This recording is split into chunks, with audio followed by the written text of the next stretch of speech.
The Midnight Express roared through the frozen valley, its deafening whistle slicing through the quiet, snow-covered wilderness. Its black smoke curled into the starless sky, as though it were dragging shadows behind it. Evan gripped the edge of his seat, heart hammering. He had no memory of boarding this train. The last thing he recalled was his car skidding on the icy road, before everything went dark. Now, he was here, surrounded by faceless passengers cloaked in silence, their heads bowed and motionless. The carriage reeked of damp coal and something metallic. The windows reflected not the outside world, but warped images of Evan's terrified face. He tried to speak, to ask where they were going, but his voice was swallowed by the oppressive air. Suddenly, the train jolted, and the lights flickered. A soft whisper began to rise from the passengers, low, guttural, and inhuman. Evan froze as the whisper grew louder, forming words he couldn't understand.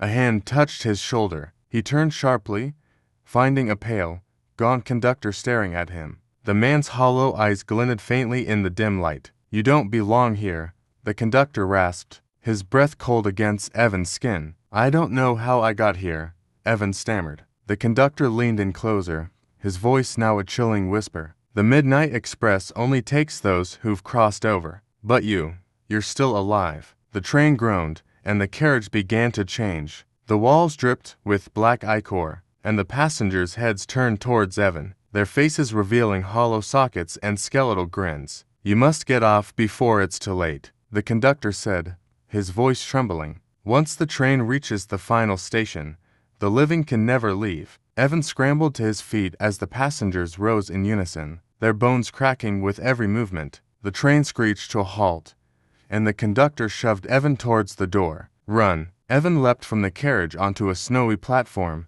As he hit the ground, the train's whistle let out a bone-chilling wail, and the Midnight Express vanished into the darkness. Panting, Evan looked around. He was alone, the station deserted. The only sound was the distant echo of the train's whistle, fading into the void.